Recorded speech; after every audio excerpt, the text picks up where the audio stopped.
বাবা নিজে কষ্ট পাইতো, কিন্তু সন্তানকে ওই পাখা দিয়া বাতাস করে আরাম পাড়ায় ঘুম দিত।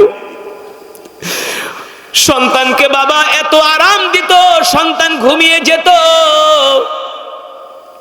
সারা রাত বাবা ঘুমাইতো না। না জানি সন্তানের গরম লাগে, আবার মাঝে মাঝে বাবা উঠা দেখতো সন্তান ঘামায়া গেছে, বাবার গেঞ্জি দিয়া সন্তানের ঘামগুলো মুছায়া দিত। ঠিক কিনা বলেন? বাবা এত সন্তানকে ভালোবাসে। ছোটবেলায় হাঁটতে পারতাম না, বাবা হাত ধইরা ধইরা হাঁটা শিখাইছে। ঠিক কিনা বলেন? কোন জায়গায় যদি বাবা কোনো অনুষ্ঠানে গিয়েছে, কোনো একটা খাবারের প্যাকেট দিলে বাবা নিজে খায় নাই, সন্তানের জন্য হাতে করে নিয়ে আসছে। ঠিক কিনা বলেন? সন্তানকে এত ভালোবাসা দিয়েছে বাবা, সন্তানকে এত মহব্বত করছে বাবা। বাবার মতো এমন বিশ্বস্ত বন্ধু পৃথিবীর জমিনে আর হইতে পারে না। ঠিক কিনা বলেন? সন্তান অসুস্থ হয়ে গেলে বাবা পেরেশান হয়ে যায়, কখন সন্তানকে ডাক্তারের কাছে নিয়ে যাবে। অথচ বাবা নিজেও অসুস্থ, নিজে ডাক্তার না দেখায় সন্তানকে ডাক্তার দেখায়, সন্তানের জন্য ঔষধ আনে। বাবাকে প্রশ্ন করা হয়, বাবা আপনিও তো অসুস্থ, আপনি কেন নিজের জন্য ডাক্তার দেখান না? বাবা বলে, বাবারে আমার অসুস্থতা থাক, আমার কলিজার টুকরা সন্তানের যদি কিছু হয়ে যায় আমি বাবা সইতে পারবো না। ঠিক কিনা বলেন? আল্লাহ তাআলা এই জন্যই বলছে, এ বান্দা তোমরা তোমার মা বাবাকে ভালোবাসবা। আল্লাহ তা'বুদু ইল্লা ইয়াহু ওয়া বিল ওয়ালিদাইনি ইহসানা। বাবার সাথে মায়ের সাথে সুন্দর আচরণ করবা, বাবার সাথে মায়ের সাথে কোমল আচরণ করবা। তোমাদের মা বাবা যখন বৃদ্ধ হয়ে যাবে, মা বাবার স্মৃতি শক্তি লোপ পায়, কোনো কিছু মনে রাখতে পারে না, কানে কম শোনে। ঠিক কিনা বলেন? অনেক সময় বৃদ্ধ মা বাবাকে কথা বললে তারা একবার দুইবারে কথা বুঝে না, 3-4 বার বলতে হয়। এই 3-4 বার বলতে যায়া কিন্তু অনেক সন্তান মা বাবারে ধমক দেয়। কত কথা ধমক দেয় কি দেয় না? বলে তোমার এতবার বলি তুমি কি বোঝো না? তুমি কি বোঝো না? তোমাকে এতবার বলি, এক কথা কেন তোমাকে 3-4 বার বলতে হয়? আল্লাহ জানে আমাদের স্বভাব কেমন হবে, আমরা মা বাবার সাথে কেমন আচরণ করব, কেমন রুড আচরণ করব, শক্ত আচরণ করব। আল্লাহ ভালো করেই জানে, কারণ আমাদের সৃষ্টি করছেন কি? এই কারণে আল্লাহ বান্দাকে শিখায় দিতেছে, আল্লাহ তা'বুদু ইল্লা ইয়াহু ওয়া বিল ওয়ালিদাইনি ইহসানা। মা বাবার সাথে নরম ভাষায় কথা বলবা, উত্তম আচরণে কথা বলবা। মা বাবাকে যখন কোনো কথা বলবা, মা বাবা যদি না শোনে বারবার বলবা, ইম্মা ইয়াবলুগান্না ইনদাকাল কিবারা আহাদুহুমা আও কিলাহুমা ফালা তাকুল লাহুমা উফফি ওয়া লা তানহারহুমা ওয়া কুল লাহুমা কাওলান কারীমা। আল্লাহু আকবার। এবার আল্লাহ তাআলা বলতেছেন, সাবধান সাবধান সাবধান, কখনো মা বাবাকে ধমক দিবা না। সন্তান যদি কোনো মা আর বাবাকে ধমক দেয়, একজন মায়ের আর বাবার অন্তরে যেই কষ্ট লাগে, পৃথিবীর কোনো অভিধান দিয়া সেই কষ্টের ভাষা বোঝানো যাবে না, সেই কষ্টের ভাষা বোঝানো যাবে না। এই কারণে আল্লাহ তাআলা বলছেন, সাবধান, মা বাবার সাথে ধমক দিবা না। তুমি যদি তোমার মা বাবাকে ধমক দাও, এই ধমকের আওয়াজ শুধু পৃথিবী পর্যন্ত থাকে না, এই ধমকের আওয়াজ আল্লাহর আরশ পর্যন্ত পৌঁছায়া যায়। মা বাবারে ধমক দিলে সেই ধমকের আওয়াজ শুধু দুনিয়াতে থাকে না, এই ধমকের আওয়াজ আরশ পর্যন্ত পৌঁছায়া যায়। আর আল্লাহ তাআলা বলে, যদি কোনো সন্তানের ধমকের আওয়াজে মা কষ্ট পায়, ওই কষ্ট, ওই ধমক আমি আল্লাহ সইতে পারি না। আর যেই সন্তান মা বাবার সাথে ধমক দিয়া কথা বলবে, মা বাবাকে কষ্ট দিবে, আমি আল্লাহ ওই সন্তানের কোনো ইবাদত কবুল করব না। মা তো এমন মা যিনি 10 মাস 10 দিন গর্ভে ধারণ করে আমাদেরকে লালন করছে, ঠিক কিনা বলেন? এক সাহাবী আয়েশা বলে, ওগো আল্লাহর নবী, আমি আমার মা বাবাকে কতটুকুন ভালোবাসবো? আল্লাহর নবী বলেন, হুয়া জান্নাতুকা ওয়া নারুকা। আবার আয়েশা সাহাবী প্রশ্ন করলেন, ওগো আল্লাহর নবী, আমরা আমাদের মা বাবাকে কতটুকুন ভালোবাসবো? আল্লাহর নবী বললেন, হুয়া জান্নাতুকা ওয়া নারুকা। আবার আয়েশা প্রশ্ন করলেন, ওগো আল্লাহর নবী, মা বাবাকে কতটুকুন ভালোবাসবো? আল্লাহর নবী বলেন, হুয়া জান্নাতুকা ওয়া নারুকা।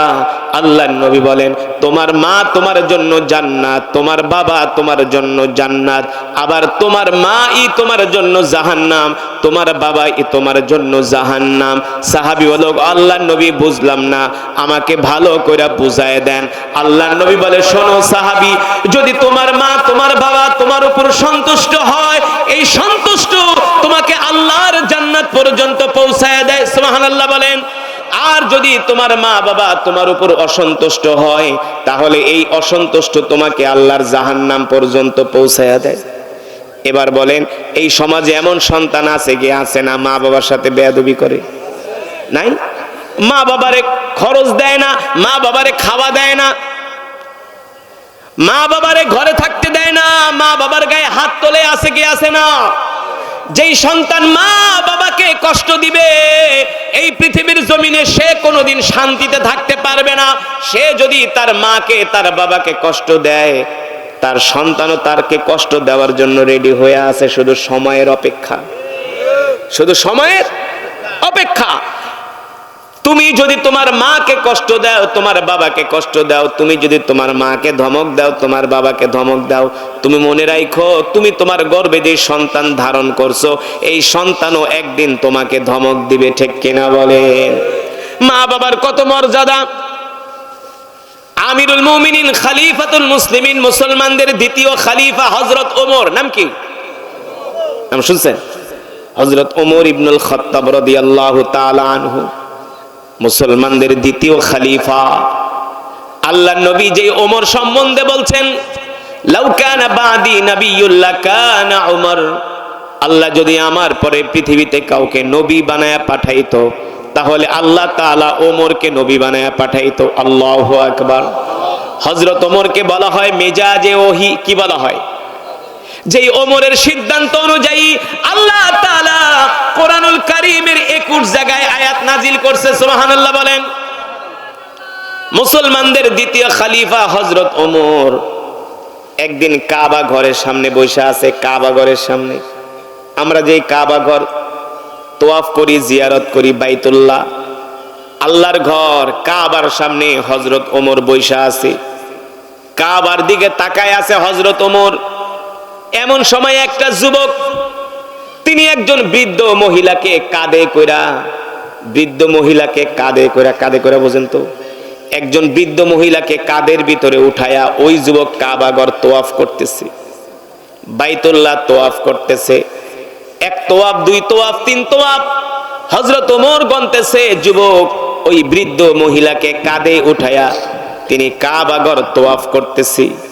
যখন 7 তোয়াফ শেষ হয়ে গেল, হযরত ওমর ডাক দিল, তাআলাউ ইয়া শাবাব, এ যুবক এদিকে আসো, এ যুবক এদিকে আসো। ওই যুবক তার ওই মহিলাকে কাঁধে করে হযরত ওমরের সামনে দাঁড়াইলো।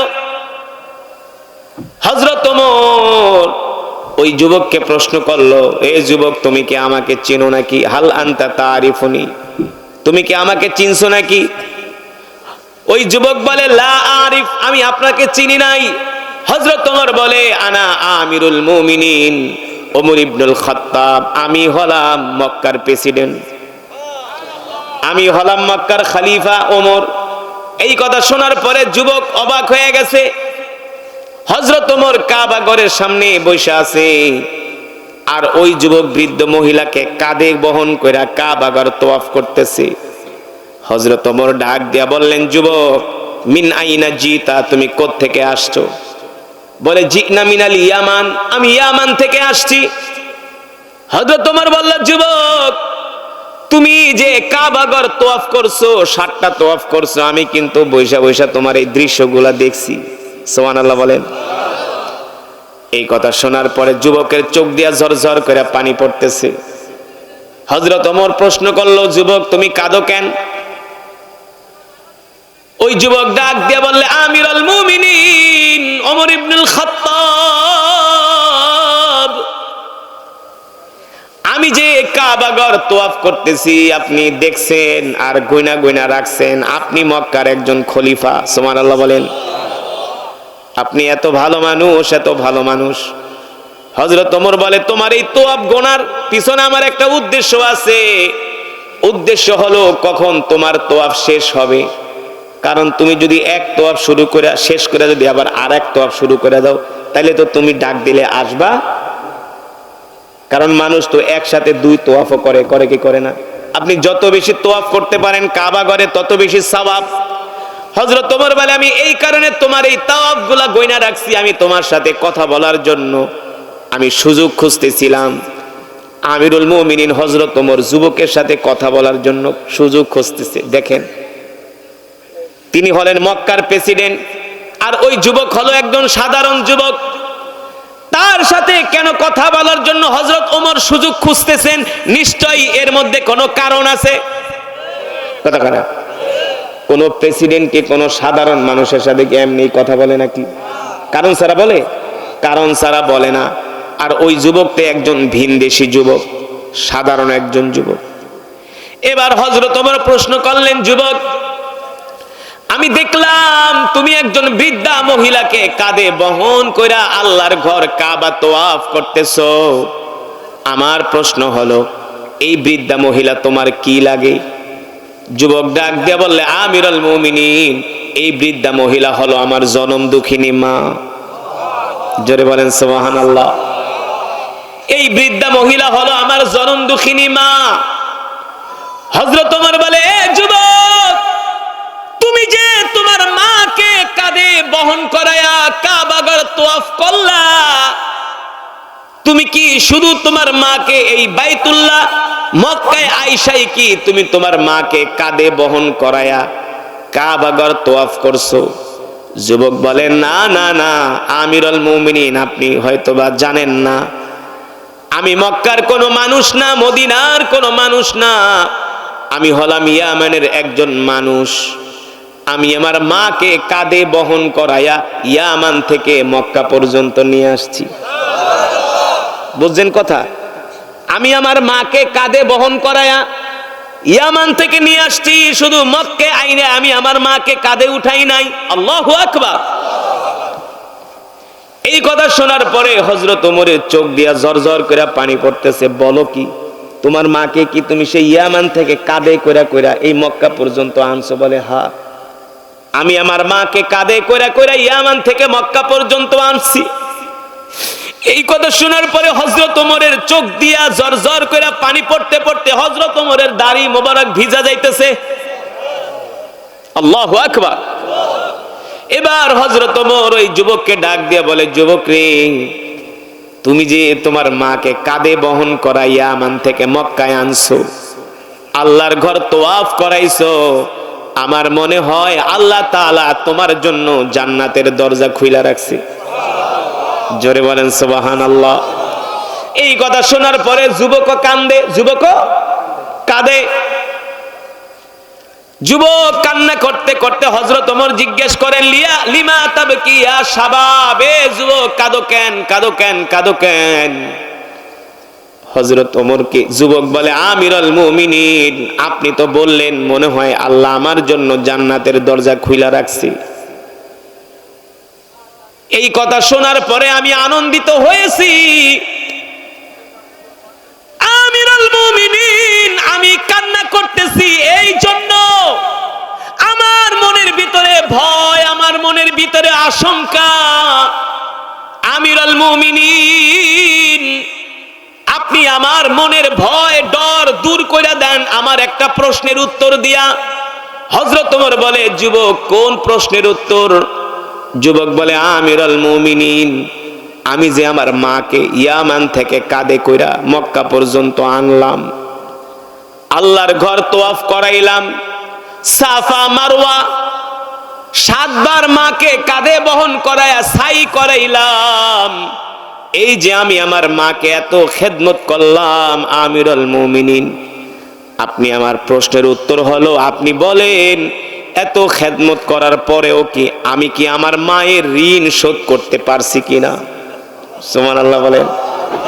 এত খেদমত যে করছি তারপরেও বলেন আমি কি আমার মায়ের ঋণ শোধ করতে পারছি কিনা? এই কথা শোনার পরে হযরত ওমরের চোখ দিয়া পানি পড়ে, দাড়িগুলো ভিজা যায় চোখের পানিতে। হযরত ওমর কাবার দিকে তাকায় বলেন না রে যুবক, না না না, ইয়ামান থেকে মাকে কাঁধে বহন করায়া তুমি আল্লাহর ঘর জিয়ারত করছো, আর তুমি মনে মনে ভাবতেছো তুমি তোমার মায়ের ঋণ শোধ করতে পারছো কিনা। হযরত ওমর বলে আল্লাহি রাব্বাল কাবা, ওই রবের কাবার কসম খায়া বলি যুবক এখনো পর্যন্ত তুমি তোমার মায়ের ঋণ শোধ করতে পারো নাই। হযরত ওমর বলে যুবক রে, এতটুকুন খেদমত করলেই মায়ের ঋণ শোধ করা যায় না। যদি তুমি তোমার শরীরের চামড়া দিয়া জুতা বানায়া মায়ের পায়ে পরায় দাও, যদি তুমি তোমার শরীরের চামড়া খসায়া জুতা বানায়া সেই জুতাও যদি মায়ের পায়ে পরায় দাও রে যুবক, যেই দিন তোমার মা তোমাকে গর্ভে ধারণ করছে মাঝে মাঝে মায়ের কলিজার ভিতরে এক এক আঘাতে মা বেহুশ হয়ে গেছে, এক এক আঘাতে মা বেহুশ হয়ে গেছে। বাড়ির আত্মীয় স্বজন খাওয়া দাওয়া করতেছে, মা খাইতে পারে নাই, বাথরুমে যায় মা বারবার বমি করতেছে, ঠিক কিনা বলেন? এমনও সময় গেছে মা 3-4 দিন 5 দিন পর্যন্ত কিছু খেতে পারে নাই আমাদেরকে গর্ভে ধারণ করার কারণে, ঠিক কিনা বলেন? হযরত ওমর বলে যুবক রে, ওই যে মায়ের কলিজার ভিতরে লাথি মারছো, মার কলিজায় আঘাত করছো, ওই এক একটা লাথি এক একটা আঘাত যদি সারা পৃথিবীও বিক্রি করা হয় তারপরও ওই মায়ের কষ্ট ওই আঘাত দূর করা যাবে না, ঠিক কিনা বলেন? যুবক তুমি কি মনে করছো তুমি তোমার মায়ের ঋণ শোধ করেছো? আমি যদি মনে করি আমার মায়ের ঋণ শোধ করেছি, আল্লাহ তাআলা বলে না না না, মায়ের ঋণ শোধ পৃথিবীর কোনো যুবক করতে পারবে না, পৃথিবীর কোনো সন্তানই করতে পারবে না। একমাত্র যদি মা সন্তানের উপরে রাজি আর খুশি হয়ে যায় তাহলে ওই মায়ের ভালোবাসাই একমাত্র মুক্তির উপায় হয়ে যায়, ঠিক কিনা বলেন? মায়ের এত মর্যাদা, এত সম্মান, আল্লাহর নবী বিশ্ব নবী রাহমাতুল লিল আলামিন একদিন ঘরের মধ্যে বৈশা শিশু মাসুম বাচ্চার মতো আল্লাহর নবী ঢুকরে ঢুকরে কান্না করতেছে।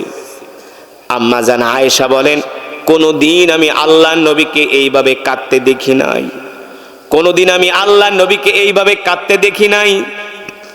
আমি আল্লাহর নবীর কাছে গেলাম, যে আল্লাহর নবীকে জিজ্ঞেস করলাম, ওগো আল্লাহর নবী আপনার শরীর খারাপ কিনা, আপনি কি অসুস্থ কিনা? আল্লাহর নবী বলেন না আয়েশা আমি অসুস্থ না। আম্মা জান আয়েশা বলে কোনদিন তো আপনাকে এইভাবে কান্না করতে দেখি নাই, তাহলে আপনি এমন করে মাসুম বাচ্চা শিশুদের মতো কান্না করতেছেন কারণ কি? আল্লাহর পয়গম্বর ডাক দিয়া বলে আয়েশা আমি যখন আমার মায়ের গর্ভে ছিলাম 6 মাস বয়সে আমার বাবা দুনিয়া থেকে চলে গেছে, আমি আল্লাহর পয়গম্বর মুহাম্মদ ইবনে আব্দুল্লাহ ইতিম হয়ে গেছি। তারপরে আমার মা যখন আমাকে দুনিয়াতে ভূমিষ্ঠ করলেন তার কিছুদিন পরে আমার মাও দুনিয়া থেকে চলে গেছে রে আয়েশা। আয়েশা রে, এই মক্কার জমিনে আমি কত মানুষ দেখি, আমি আমার কলিজার টুকরা বাবাকেও দেখি না, আমি আমার মাকেও দেখি না। আজকে মায়ের কথা খুব মনে পড়তেছে, মায়ের কথা খুব মনে পড়তেছে। মায়ের কথা মনে কইরা আমি আল্লাহর পয়গম্বর সইতে পারি না। আল্লাহু আকবার, জোরে বলেন আল্লাহু আকবার। শুধু এখানেই শেষ না রে যুবক, ও বন্ধু এখানেই শেষ না। আল্লাহ নবী সাহাবীদেরকে নিয়ে বসে আছেন, আল্লাহর নবী কোরআনের বয়ান করতেছেন, কোরআনের তেলাওয়াত করতেছেন। সাহাবীরা মন দিয়া আল্লাহর নবীর এক ধ্যানে বয়ান শুনতেছি। হঠাৎ করে একজন বৃদ্ধা মহিলা আল্লাহর নবীর মজমায় ঢুকে গেছে। একজন বৃদ্ধা মহিলা লাঠি ভর দিয়া আল্লাহর নবীর মজমায় ঢুকে গেছে। ওই বৃদ্ধা মহিলাকে দেখার সাথে সাথে আল্লাহর নবী দাঁড়ায় গেছে। সুবহানাল্লাহ বলে। কি করছে? একজন বৃদ্ধা মহিলা, মনে করেন আমি বয়ান করতেছি আপনাদেরকে নিয়ে, আপনারা খুব মন দিয়া তেলাওয়াত শুনতেছেন, বয়ান শুনতেছেন। হঠাৎ করে একজন বৃদ্ধা মহিলা আসছে, একটু নরমাল পোশাক পরা, নরমাল জীর্ণ শীর্ণ বৃদ্ধ মানুষ, লাঠি ভর দিয়া দিয়ে আইছে। তাকে দেখার পরে আমি দাঁড়ায় গেছি, আপনারাও দাঁড়ায় গেছে। এখন আপনাদের একটা প্রশ্ন জাগে কি জাগে না, যে হুজুর এই মহিলার দিকে আপনি দাঁড়ায় গেলেন, কারণটা কি?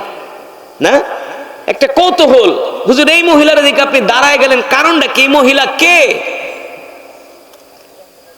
ওই বৃদ্ধা মহিলা যখন আল্লাহর নবীর মজমায় ঢুকে গেলেন, আল্লাহর নবী দাঁড়ায় গেছে। সুবহানাল্লাহ বলেন। শুধু দাঁড়ায় নাই, আল্লাহর নবীর গা মোবারক একটা চাদর ছিল। চাদর কি ছিল? এই চাদরটা আল্লাহর নবী বৃদ্ধা মহিলার জন্য বিছায়া দিলেন। বৃদ্ধা মহিলা বলে, না মুহাম্মদ, আমি তোমার চাদরে বসবো না, আমি নিচে বসবো। আল্লাহর নবী বলে, না, আপনি আমার চাদরে বসেন। আল্লাহর নবী জোর করায়া বৃদ্ধা মহিলাকে চাদরে বসালেন। বৃদ্ধা মহিলা চাদরে বসলো। বয়সের ভারে বৃদ্ধা মহিলা নতজানু হয়ে গেছে। বয়সের ভারে মহিলা একেবারে দুর্বল হয়ে গেছে, কথা বলতে পারে না, আস্তে আস্তে কথা বলে। আল্লাহর নবী তার কথা শুনতে কষ্ট হয়, এই কারণে আল্লাহর নবী ওই বৃদ্ধা মহিলার মুখের কাছে তার কান নিয়ে লাগায় লাগায় আস্তে আস্তে কথা শুনতেছে। আল্লাহর নবী বলে, আপনি আস্তে আস্তে বলেন, জোরে জোরে বলার দরকার নেই, আপনার কষ্ট হবে, আমি আমার কান আপনার মুখের কাছে এনে দিছি। এবার বৃদ্ধা মহিলা আল্লাহর নবীর সাথে অনেকক্ষণ পর্যন্ত কথা বলতেছেন। আল্লাহর নবী মন দিয়া কথা শুনতেছেন। রাহমাতুল লিল আলামিন ওই বৃদ্ধা মহিলার দিকে তাকায়, বিনয়ের সাথে আস্তে আস্তে কথা বলে, আস্তে আস্তে কোমল ভাষায়, নরম ভাষায় কথা বলে।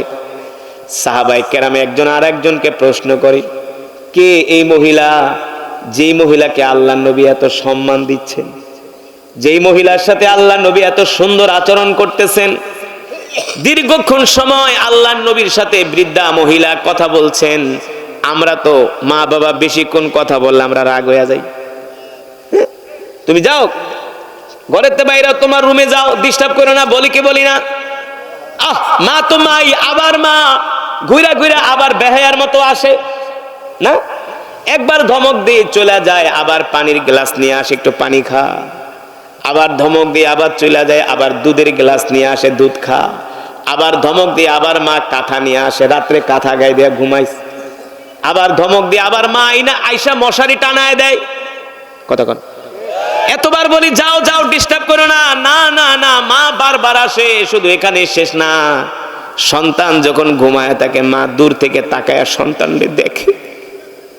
এই নিখুঁত ভালোবাসা, এই নিঃস্বার্থ ভালোবাসা একমাত্র মা ছাড়া পৃথিবীর কেউ দিতে পারে না, ঠিক কিনা বলেন? সন্তান যখন বিদেশ থাকে, সন্তান যদি কোনো বিপদে পড়ে, পৃথিবীর কেউ না জানলেও মায়ের দিলের ভিতরে, মায়ের অন্তরের ভিতরে একটা বাড়ি মারে, বাড়ি। সন্তান অসুস্থ হয়ে গেলে ভাইও উপলব্ধি করতে পারে না, বোনও উপলব্ধি করতে পারে না। মায়ের অন্তরের ভিতরে আঘাত করে, হায় রে আমার কলিজার টুকরা তো 7 সমুদ্রের ওই পারে ভালো নাই। সন্তান যখন ফোন দিয়া বলে, মা আমার শরীরটা খারাপ, ঘরে সব মানুষ ঘুমায় যায়, মা কিন্তু রাত্রে ঘুমায় না, মা ঘুমায় না। সারা রাত মা সন্তানের জন্য দোয়া করে, সারা রাত মা সন্তানের কথা মনে করে, মায়ের চোখ দিয়া পানি পড়তেই থাকে, ঠিক কিনা বলেন? সকালবেলা ঘুম থেকে উঠাই মা বলে, আমার সন্তানকে একটু ফোনে ধরায় দে, আমি একটু কথা বলবো, আমি একটু কথা বলবো। বাস্তব ঘটনা। আমার বাড়ির পাশের একজন মহিলা তার সন্তান মালয়েশিয়াতে থাকে। মালয়েশিয়া। সন্তান মায়ের কোনো খোঁজ খবর নেয় না, মায়ের খরচও দেয় না, মাকে ওষুধ কেনার জন্য টাকাও দেয় না। মালয়েশিয়া গেছে, মায়ের নামে অ্যাকাউন্ট করে নাই, অ্যাকাউন্ট করে গেছে বউয়ের নামে, স্ত্রীর নামে। 3 বছর বিদেশ করার পরে ওই স্ত্রী আর এক ছেলের সাথে ভেগে চলে গেছে, পরক্রিয়া করে আর এক ছেলের সাথে ভাইগা চলে গেছে। মায়ের কোনো খোঁজ খবর রাখে না। মা জানতে পারছে আমি মালয়েশিয়াতে যাব, আমার প্রোগ্রাম। আয়েশা বলছে, হুজুর আপনি তো মালয়েশিয়া যাবেন, আমার ছেলেটার একটু দেখাইছেন, দেখবেন আমার ছেলে কোন অবস্থায় আছে। শুনছি আমার ছেলে নাকি ভালো নাই, আমার ছেলের বউ চলে গেছে, এই খবর শুনে নাকি আমার ছেলে অসুস্থ হয়ে গেছে। হুজুর একটু মালয়েশিয়ায় যায় দেখবেন আমার ছেলেটা কেমন আছে। আমি মালয়েশিয়ায় গেলাম, ওই ছেলের কাছে গেলাম। ছেলে একবারও জিজ্ঞেস করলো না তার মায়ের কথা, অথচ এই মা কিন্তু আমি আসার আগে বারবার বলছে আমার সন্তানটা একটু দেখাইছেন। আমি ওই ছেলেকে জিজ্ঞেস করলাম, মিয়া বারবার তোমার মা তোমার কথা বলছে, তোমার অসুস্থতার খবর শুনা তোমার মা খাওয়া দাওয়া বন্ধ করে দিছে, আর তুমি সন্তান হইয়া মায়ের কোনো খোঁজ খবর নেও না, সন্তানের ভিতরে কোনো উপলব্ধি নাই, কোনো অনুভূতি নাই। এত বুঝাইলাম, সন্তানের মন মায়ের জন্য নরম হয় না। কিছুদিন পরে আমি দেশে চলে আসলাম, ওই মহিলা আবার আমার সাথে আসছে দেখা করার জন্য। আমার বাড়ির পাশে আয়েশা দাঁড়ায় আছি। আয়েশা জিজ্ঞেস করে, হুজুর কি বাসায় আছে? বলে হুজুর ঘুমায়, আবার চলে গেছে। আবার কিছুক্ষণ পরে আইছে, হুজুর কি উঠছে নাকি? বলে হ্যাঁ হুজুর উঠছে। কই গেছে? বলে নামাজ পড়তে। বলে জায়গা, আবার আইছে নামাজ পড়া। এমন 3-4 বার মা সন্তানের খোঁজ নেওয়ার জন্য আমার বাড়িতে আসছে। যখন আমি সন্ধ্যার সময় বের হব, ওই বৃদ্ধা মা আয়েশা বলে, হুজুর আপনি তো মালয়েশিয়া গেলেন, আমার সন্তানের কি খবর? আমার কলিজার টুকরা সন্তানটা কেমন আছে? এখন আমি মনে মনে চিন্তা করলাম, আমি যদি তার কাছে বলি আপনার সন্তান তো আপনার কথা একবারও জিজ্ঞেস করে নাই, আপনি কেন তার কথা বারবার জিজ্ঞেস করেন? এই কথা শুনলে কিন্তু মা আরো বেশি কষ্ট পাবে। আমি কিছু বলি না। ওই মহিলা আমাকে ডাক দেয়, বলে হুজুর বলেন বলেন আমার কলিজার টুকরা সন্তান কেমন আছে? আমি বলি না না, দেখে আসছি আপনার সন্তান মোটামুটি ভালোই আছে। মা আকাশের দিকে হাত উঠায় বলে, হুজুর বিশ্বাস করবেন, আপনার মুখে এই কথা শোনার জন্য যেই দিন থেকে আমি শুনছি আমার সন্তান অসুস্থ, সেই দিন থেকে 5 ওয়াক্ত নামাজ পড়ে আমি আমার সন্তানের জন্য দোয়া করছি, আল্লাহ যত রোগ আছে তুমি আমাকে দিও, আমার কলিজার টুকরা সন্তানরে কোনো রোগ দিও না। এই হলো মা, এই হলো মায়ের ভালোবাসা। ওই যে বৃদ্ধা মহিলার কথা বললাম, মনে আছে নাকি? হ্যাঁ, আল্লাহ নবীর দরবারে আসছে লাঠি ভর দিয়া। দীর্ঘক্ষণ সময় মহিলা আল্লাহ নবীর সাথে কথা বলতেছে, আল্লাহ নবীও তার কথাগুলো মন দিয়া শুনতেছে। এবার কথা শেষ করে বৃদ্ধা মহিলা বাড়িতে যখন চলে গেল, সাহাবীরা প্রশ্ন করলেন, ওগো আল্লাহর নবী, আপনার মজমায় কত মানুষ আসে, আপনি কাউকে আপনার গায়ের চাদর বিছায়া বসতে দেন না, কিন্তু ওই বৃদ্ধা মহিলা কে? ওই বৃদ্ধা মহিলা কে আমরা জানতে চাই, যার জন্য রাহমাতুল লিল আলামিন তার গায়ের চাদর মোবারক বিছায় দিয়েছে। আল্লাহু আকবার। সাহাবীরা বলে, গো আল্লাহর নবী আমরা জানতে চাই কোন ওই মহিলা, কি তার পরিচয়, যার এত সম্মান, আপনি যাকে এত ইজ্জত দিলেন, আপনি হলেন রাহমাতুল লিল আলামিন, আপনি হলেন জান্নাতের মালিক, আপনার সুপারিশ ছাড়া হাসরের ময়দানে কেউ জান্নাতে যেতে পারবে না, আপনার চেহারার দিকে তাকাইলে গুনাহ মাফ হয়ে যায়, আপনার চেহারার দিকে তাকাইলে আল্লাহ নেকি লেখে নেকি। এমন রাহমাতুল লিল আলামিন নবী ওই বৃদ্ধা মহিলাকে নিজের গায়ের চাদরটা বিছায় দিল। আমরা সাহাবীরা জানতে চাই কে ওই সম্মানিতা মহিলা যার এত সম্মান? আল্লাহর নবী চোখের পানি ছাইরা দিয়া বলে, সাহাবীরা রে, ছোটবেলায় আমার বাবা আমার মা ইন্তেকাল করছি, আমি আল্লাহর পয়গম্বর এতিম হয়ে গেছি, আমার মা আমাকে শিশু রেখে মা ইন্তেকাল করছে। যেই বৃদ্ধা মহিলাকে তোমরা দেখেছো তার নাম হলো হযরত হালিমাতুস সাদিয়া রাদিয়াল্লাহু তাআলা আনহা। তিনি হলেন আমার দুধমা হালিমা, যিনি ছোটবেলায় আমাকে দুধ পান করিয়েছেন, আমাকে গর্ভে ধারণ করেন নাই, তারপরেও তিনি আমার দুধমা হালিমা। ছোটবেলায় আমাকে ছেলের আদর দিয়া, মাতৃস্নেহ দিয়া আমাকে বড় করছে এই হালিমাতুস সাদিয়া। এই হালিমা হলো আমার দুধমা। হযরত হালিমা যখন আমার ঘরে আসে, আমি হযরত হালিমাকে দেখার পরে আমি তার সেবা করার জন্য, খেদমত করার জন্য আমি পাগল হয়ে যাই। আল্লাহু আকবার। ও সাহাবীরা, যে বৃদ্ধা মহিলাকে দেখছো ইনি হলেন জান্নাতি মহিলা হযরত হালিমাতুস সাদিয়া। আল্লাহু আকবার। সাহাবীরা, এই মহিলা আমাকে গর্ভে ধারণ করে নাই, কিন্তু তিনি ছিলেন আমার দুধমা। এই জন্য আমি তাকে এত সম্মান করি, এত শ্রদ্ধা করি, এত ভালোবাসি। তো দুধমাকে যদি আল্লাহর নবী এত ভালোবাসে, এত সম্মান করি, যেই মা আমাদেরকে 10 মাস 10 দিন গর্ভে ধারণ করে লালন করছে, ওই মাকে কিভাবে সম্মান করা উচিত? বলেন, কিভাবে সম্মান করা উচিত? ওই মাকে তো এইভাবে সম্মান করা উচিত। মা জুতা পায়ে দেওয়ার সময় মায়ের পায়ের সামনে নিয়ে জুতাটা রাইখা নিজের হাত দিয়া মায়ের পায়ে ছোট বাচ্চার মতো জুতাটা পরায় দেওয়া, মার কাপড়টা ধুইয়া দেওয়া, ঠিক কিনা বলেন? মা কোনো কিছু অর্ডার দিতে দেরি করতে দেরি নাই। মা চোখ দিয়া শুধু ইশারা দিবে, এটা কর, জবান দিয়া বলার প্রয়োজন নাই। এইভাবেই তো মাকে ভালোবাসতে হবে, এইভাবেই তো মাকে শ্রদ্ধা করতে হবে, এইভাবেই মার প্রতিটা কথা মান্য করতে হবে, ঠিক কিনা বলেন? এইভাবে যদি মাকে ভালোবাসতে পারেন, মাকে সম্মান শ্রদ্ধা করতে পারেন, আপনি নিশ্চিত থাকেন আল্লাহর জান্নাত আপনার জন্য রেডি হয়ে আছে। শুধু চোখ বুঝবেন আর আল্লাহর জান্নাতে ঢুকে যাবেন। সুবহানাল্লাহ বলেন, আল্লাহর জান্নাতে ঢুকে যাবেন। কিন্তু আমরা অনেকেই মা বাবার সাথে এমন সুন্দর আচরণ করতে পারি না। বাবা ছোট ভাইরে 5 করা জমিন বেশি দিছে, এই কারণে বাপের সাথে বড় ছেলে কথা কয় না। হেরে 5 করা বেশি দিছে, আমারে 5 করা কম দিছে, হেরে আমি বাপ এটা কম না।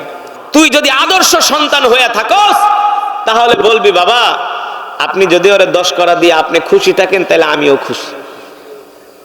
আমিও দেখবেন বাবার অন্তর থেকে দোয়া আসবে, মায়ের অন্তর থেকে সন্তানের জন্য দোয়া আসবে, মায়ের অন্তর থেকে সন্তানের জন্য দোয়া আসবে।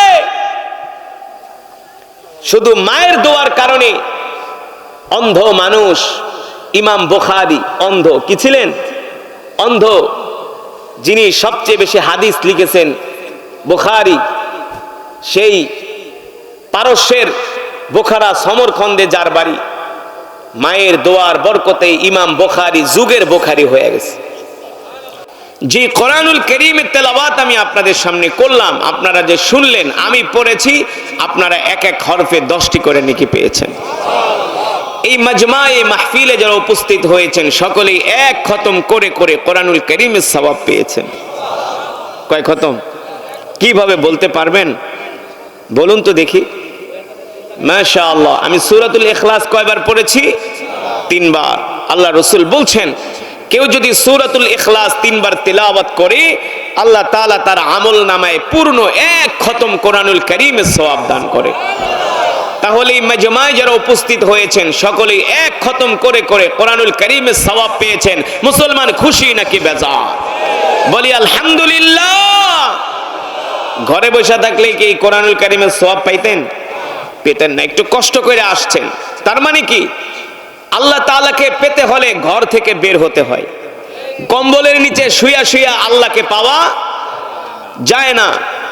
ঘরের ভিতরে বৈশা নিজেকে আল্লাহওয়ালা দাবি করলে আল্লাহওয়ালা হওয়া যায় না, মসজিদে আসতে হয়, ঠিক কিনা বলেন? আর ঈমানকে যদি মজবুত করতে হয় তাহলে কোরআনের মজমায় আসতে হয়, কারণ ওয়াইদা তুলিয়াত আলাইহিম আয়াতুহু যাদাতুহুম ঈমানা, কোরআনের তেলাওয়াত শুনলে ঈমান বেড়ে যায়, ঠিক কিনা বলেন? আমি আপনাদেরকে একটা ওয়াদা করিয়েছিলাম, যতক্ষণ বয়ান চলবে একজনও উঠাউঠি করা যাবে না। উঠাউঠি করলে মজমার নূর নষ্ট হয়ে যায়, নূর। শয়তান সুযোগ পায়, শয়তান আইসা একজন যখন ওঠে তাকে আইসা খোঁচায়, কয় তুইও যা, তুইও যা, তুইও ওঠ, এইভাবে করে। আর শয়তান একজন দুইজনকে উঠাইতে উঠাইতে শয়তান সাকসেস হয়ে যায়, শয়তান সফল হয়ে যায়, ঠিক কিনা বলেন? শয়তান এখন নেক্সট শুরুতে ধোকা দিবে, বলবে দোস্ত হুজুরে যে কোরআন তেলাওয়াত শুনছো তুমি একেবারে জান্নাত পেয়ে গেছো, তোমার আর আজকে ওয়াজ টোয়াজ দরকার নেই, তুমি বাড়িতে যাও গা। যখন আপনি যাইতে চাইবেন না তখন শয়তান বলবে একটু বাইরে আয়, আয় না, এক কাপ রং চা খায়া যা। পরে দেখবেন এই ঘাড় ব্যথা করে, কোমর ব্যথা করে, তারপরে প্রেশার উঠে গেছে, কেমন জানি অস্বস্তি লাগে। এগুলা শয়তানে আইসা কি করে? আপনার শরীরের ভিতরে খোঁচা মারে, আপনার শরীরে ব্যথা ব্যথা সৃষ্টি করে, প্রেশার সৃষ্টি করে। শয়তান আইসা শয়তান তো মানুষের রগে রগে ঢুকতে পারে, জানেন না? দেখবেন সারা রাত মানুষ ঘুমায় না, সারা রাত কি করে না? ঘুমায় না, সারা রাত মোবাইল টিপে গল্প করে, সারা রাত খেলা দেখে, এই করে সেই করে। যখন ফজরের আজানের 10 মিনিট বাকি থাকে তখন কিন্তু মনে হয় যে পুরা দুনিয়াদেরই ভাঙ্গাইতেছে, ঘুমে আর পারে না, লেডায় পেডায় পড়ে যায়। কথা কন সঠিক নাকি ব্যাঠিক? তখন শয়তান আইসা শরীর মাসাজ করে, কি করে? মাসাজ করে। শয়তান জানে কোন জায়গায় মেসেজ করে দিল ঘুমায় পড়বো। শয়তান এসে ঘাড়ে মাসাজ করে, মাথা এইখানে ওইখানে, কয়লা তুই ঘুমায়। কারণ এখন জাগলেই তো তার নামাজ পড়তে হবে, জাগলেই তো তার ফজরের নামাজ পড়তে হবে, ঠিক কিনা বলেন?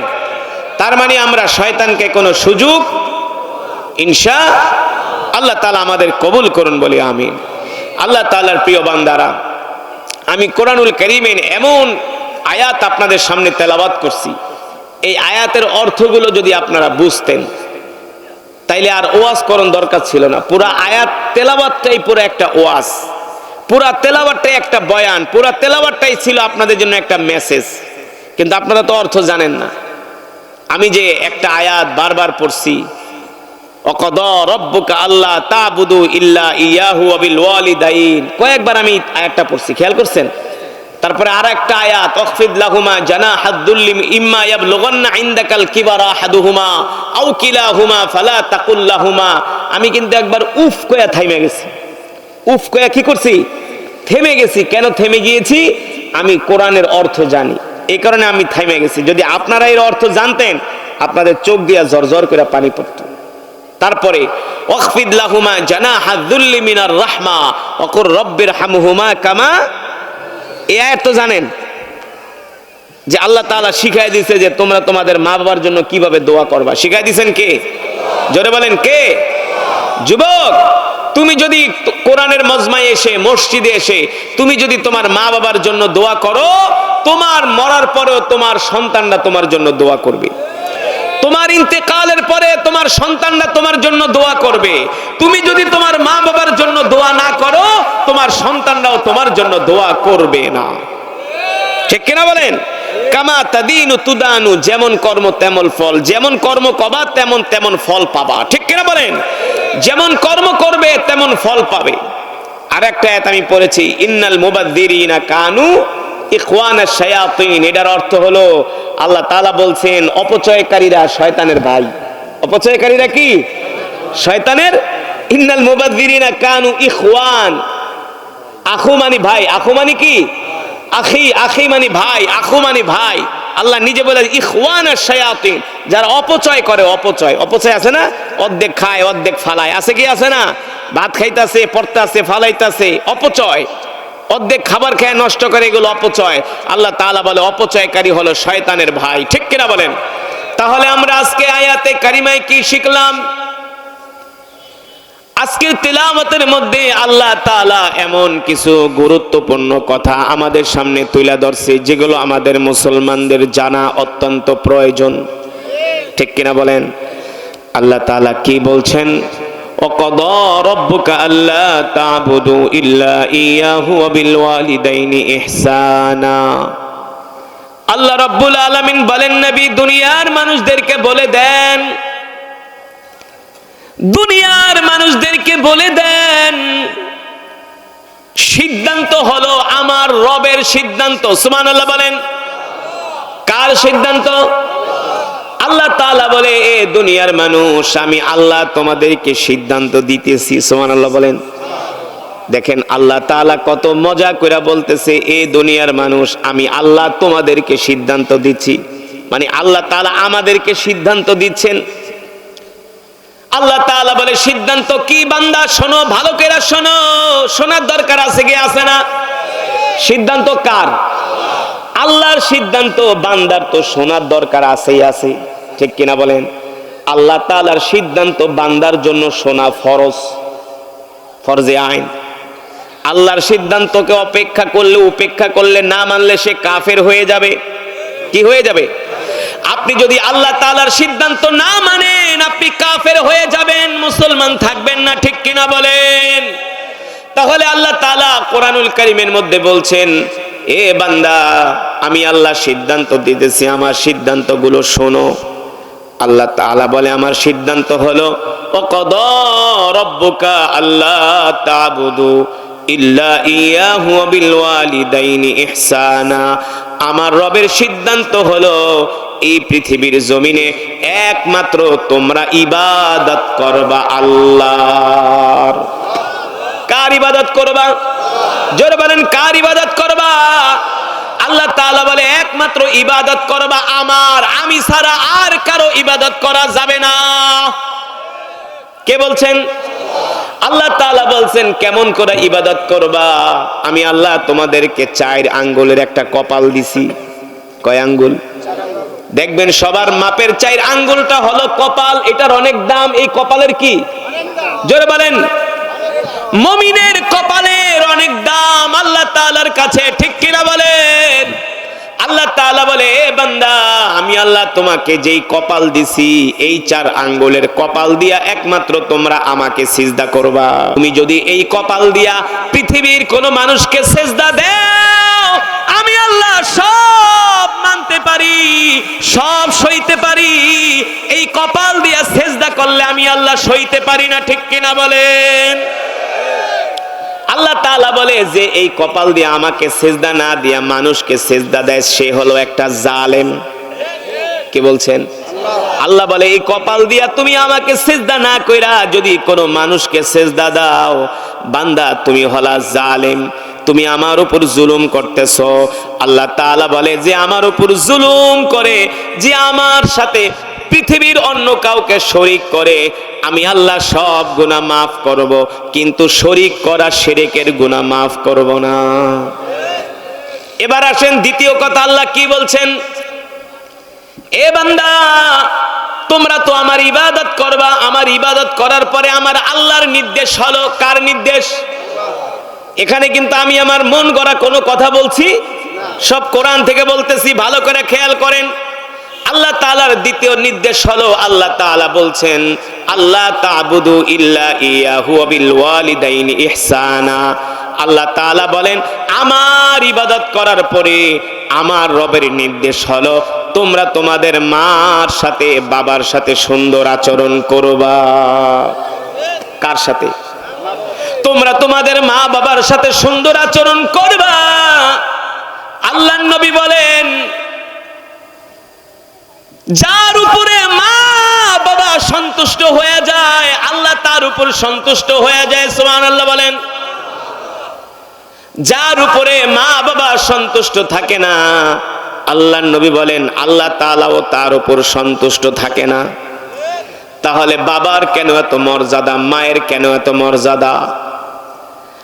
বাবা আর মা আমাদের জন্য এত বড় নিয়ামত। আল্লাহু আকবার। এই পৃথিবীর জমিনে বাবার মতো, মায়ের মতো এত ভালোবাসা পৃথিবীর কোন মানুষ দিতে পারে নাই, পারবেও না, ঠিক কিনা বলেন? ভালো করে মনে করে দেখেন, যখন ছোট ছিলেন আমরা বাবার কোলে ঘুমাইতাম, বাবার বুকের উপর ঘুমাইতাম, বাবার শরীরের ঘামের ঘ্রাণ এখনো নাকে লাগা আছে না? বাবার শরীরের একটা ঘ্রাণ, এত সুন্দর ঘ্রাণ। বাবার শরীরের ঘামের ঘ্রাণ, বাবার শরীরের জামার ঘ্রাণ, এত সুন্দর একটা ঘ্রাণ, ঠিক কিনা বলেন?